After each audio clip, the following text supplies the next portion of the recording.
Video. तो कैसे हैं आप लोग? तो फ्रेंड्स, आज का वीडियो बहुत ही ज़्यादा दुख वाला है और आज है लूना 25 जो है वो क्रैश हो गया और उसकी कंफर्म खबर आ गई है। वहीं पर ही चंद्रयान 3 जो है उसकी लैंडिंग की तैयारियां हो रही हैं।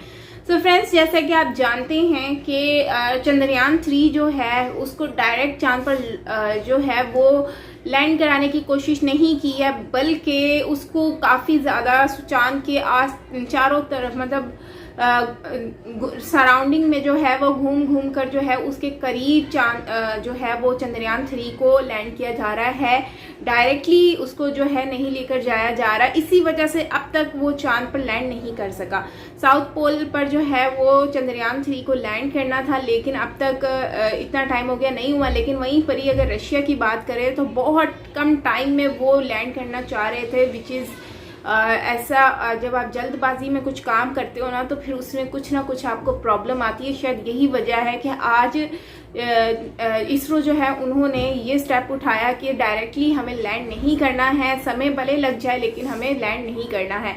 सो फ्रेंड्स, वीडियो को स्टार्ट करते हैं। अगर हम वीडियो को स्टार्ट करने से पहले ही इतना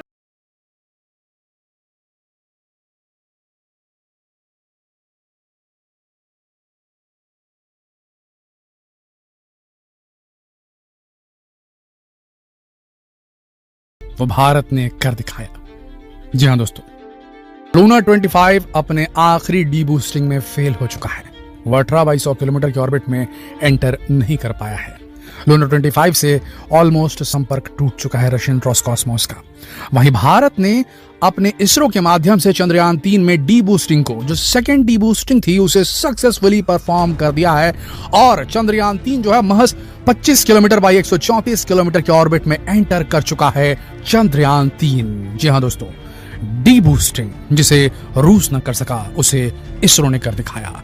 डीबूस्टिंग और डी ऑर्बिटिंग, ये है क्या चीज, ये है क्या भला, समझते हैं डिटेल में।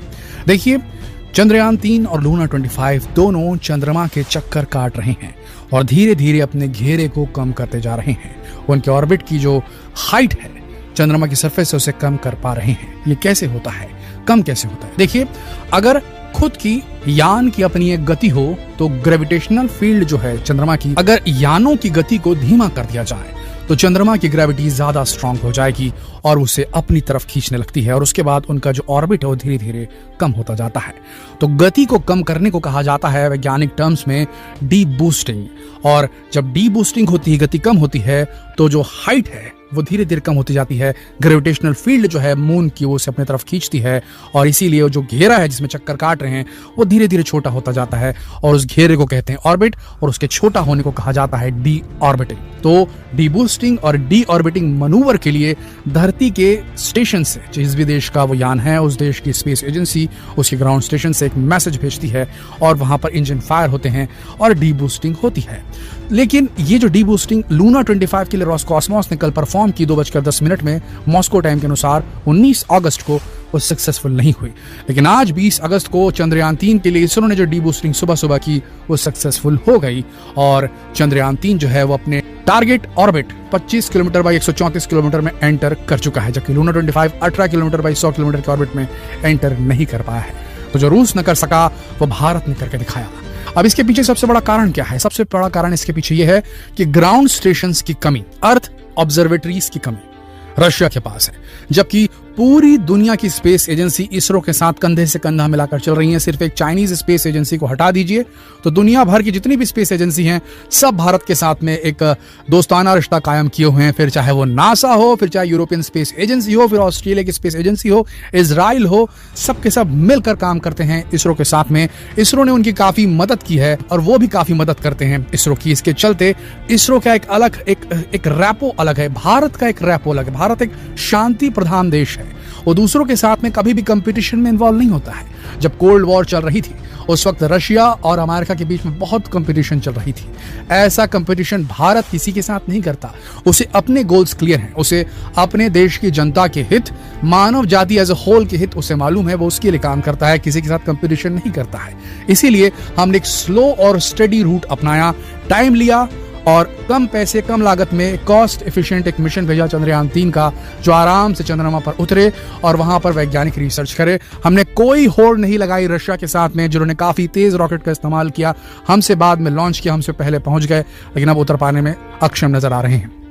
तो दोनों देशों की स्पेस में अप्रोच को लेकर बड़ी बात यहां पर हो रही है, विचारधारा की बात यहां पर है। अगर बात करें भारत की, तो भारत ने सारी दुनिया की स्पेस एजेंसी के साथ एक बहुत अच्छा रेपर्टोयर बना रखा है, जिसकी वजह से उसे धरती पर जो ग्राउंड स्टेशन है उसकी मदद मिल रही है अलग अलग जगह। देखिए, जो हमारी अर्थ है वो अपनी धुरी पर चक्कर काट रही है और साथ में एक सूर्य के अराउंड एक ऑर्बिट में चक्कर लगा रही है, जिसके चलते होता क्या है कि लगातार एक देश चंद्रमा की तरफ फेस नहीं कर पा रहा है। यूं कह ले, जिस प्रकार से सूरज का उदय होता है उस तरीके से चंद्रमा का भी उदय होता है। एक पर्टिकुलर मोमेंट ऑफ टाइम में चंद्रमा एक पर्टिकुलर जगह से दिखना शुरू होता है और जब वो विजिबल होता है तभी उस तक के कम्युनिकेशन भेजना, वहां पर क्या चल रहा है, उसके आसपास हमारा यान कहाँ है, उससे कम्युनिकेट करना पॉसिबल हो पाता है। लेकिन जब वो एक पर्टिकुलर देश, एक पर्टिकुलर भूभाग के ऊपर नहीं मौजूद है, मून, चंद्रमा, उस वक्त दूसरे देश जो उस वक्त फेस कर रहे होते हैं चंद्रमा की ओर, वहां जो ऑब्जर्वेटरीज है वहां से इंफॉर्मेशन प्राप्त करके ली जा सकती है, उससे शेयर किया जा सकता है डेटा, और उससे फिर हमें 24 घंटे एक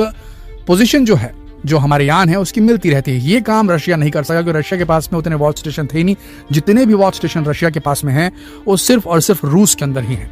बाहर किसी के साथ उसके दोस्ताना संबंध नहीं है आज की तारीख में, ऑफ कोर्स आफ्टर यूक्रेन, और जिसके चलते अब उसे यूरोपियन सपोर्ट मिलना बंद हो गया है और इस वजह से उसके ग्राउंड स्टेशन की कमी है। तो अब सिर्फ एक सीमित समय के लिए चंद्रमा जो है वो रशिया के ऊपर उगेगा और उसी वक्त ये कॉन्टैक्ट कर पाएंगे, जिसके चलते अब इनका कॉन्टैक्ट मुश्किल हो गया है, जबकि भारत का जियोपॉलिटिक्स यहाँ पर काफी मदद कर रहा है। देखिए, यहाँ पर इसरो ने भी अपना रेपर्टोयर काफी अच्छा बना के रखा है दुनिया भर की स्पेस एजेंसी से। देखिए, अमेरिका रशिया को ही पकड़ लीजिए। अमेरिका और रशिया के बीच में जब ये चल रहा था कौन पहले उतरेगा चांद पे, कौन पहला इंसान अंतरिक्ष में भेजेगा, तो दोनों एक दूसरे से टेक्नोलॉजी छिपाते थे और एक दूसरे की टेक्नोलॉजी अगर किसी ने डेवलप कर ली है तो उसकी ये लोग खुफिया जानकारी एकत्र करने की पूरी कोशिश करते थे, उनकी टेक्नोलॉजी चुराने की कोशिश करते थे। ये काम बाद में चाइना ने शुरू किया। चाइना ने कई ऐसे प्रोटोटाइप चुरा लिए या कॉपी करके, जो फाइटर प्लेन्स के साथ भी अगर बात करें अपन, तो फाइटर प्लेन्स की अगर बात करें तो कई अमेरिकन फाइटर प्लेन्स की कॉपी बना ली है चाइना ने। उसके ऊपर एलिगेशन लगते हैं, हमेशा टेक्नोलॉजी के केस में जो है वो चोरी का रास्ता अपनाता है। लेकिन बात करें इसरो की और भारत की एज होल, तो भारत ने कभी भी किसी की भी कोई टेक्नोलॉजी चोरी करने में कभी कोई इंटरेस्ट नहीं दिखाया, बल्कि दुनिया को भारत ने कई सारे महान वैज्ञानिक दिए हैं। कई हमारे भारत के ब्राइट माइंड्स हैं जो नासा में काम कर रहे हैं, रॉसकॉस्मोस में काम कर रहे हैं, इवन जापान के जाक्सा में काम कर रहे हैं। तो हमारा कभी भी उद्देश्य इस प्रकार का टेक्नोलॉजी थेफ्ट या जो बोलना चाहिए कि इंटेलेक्चुअल प्रॉपर्टी को नुकसान पहुंचाना किसी देश का नहीं रहा। इसीलिए इसरो के वैज्ञानिकों का हमेशा स्वागत होता है, दूसरे देश के स्पेस एजेंसी में हो, चाहे इसरो के वैज्ञानिक हो, चाहे किसी भी फील्ड के वैज्ञानिक हो भारत के, उन्हें कभी इस नजर से नहीं देखा जाता कि वो दूसरे देश में जाकर के वहां की टेक्नोलॉजी चोरी करके ले आएंगे। तो इस वजह से सबसे बढ़िया रिलेशनशिप बने हैं इसरो के, और इसरो की इन्हीं रिलेशनशिप्स की वजह से किसी भी देश का जो भी जहां भी ऑब्जर्वेटरी है, उन्हें कोई हर्ज नहीं होता भारत के साथ में डेटा शेयर करने के लिए। भाई, हम आपका ट्रैक करके बता देंगे आपका वो कहां पर है, यान कहां पहुंचा, क्या स्थिति उसकी, हम आपको बता देंगे। बिल्कुल इस प्रकार का रिलेशनशिप एक बना हुआ है और यहां पर दिखाया जा रहा है कि भारत इसी वजह से एक स्टडी, स्लो, एकदम हमेशा विक्ट्री की तरफ जाएगा। इसी जो मेथड है, इसी मोरालिटी को, इसी विचारधारा को लेकर चला है। इसरो एक बहुत बड़ा बोलना चाहिए आपको एग्जाम्पल है जो इस बात को शो करता है किस प्रकार से स्टेप बाय स्टेप आगे बढ़ते रहना चाहिए। दूसरों की सक्सेस पर बिना नजर रखे, बिना उनसे जले, उनके फेलियर्स को समझते हुए और उनसे सीखते हुए इसरो ने आगे बढ़ना सीखा है।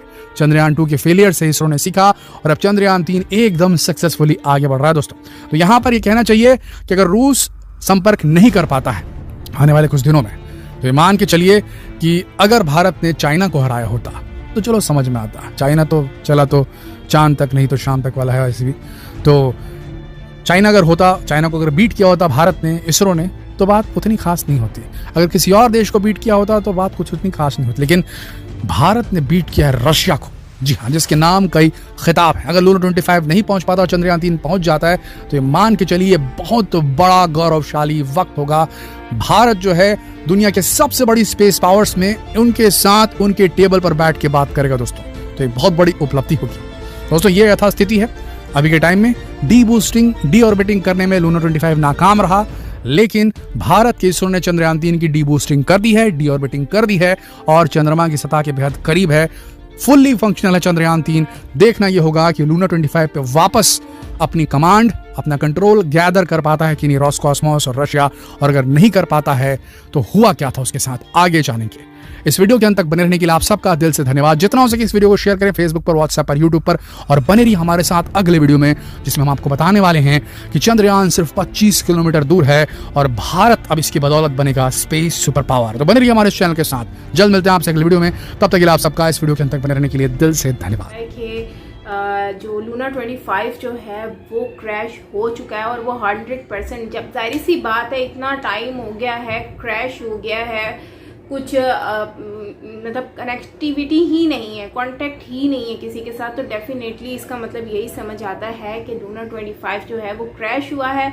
ना सिर्फ क्रैश हुआ है बल्कि अब उसके कोई चांसेस भी नज़र नहीं आ रहे हैं।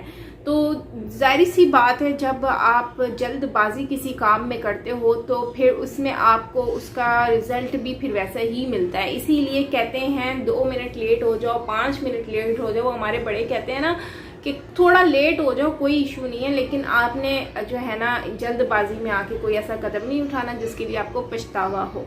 वही आज मुझे ना बात इनके ऊपर आ रही है कि इनको भी काश को ये बात बोल देता कि इंडिया को पीछे करने के लिए ना खुद को इतना जल्दबाजी मत करो कि खुद को गिरना पड़ जाए।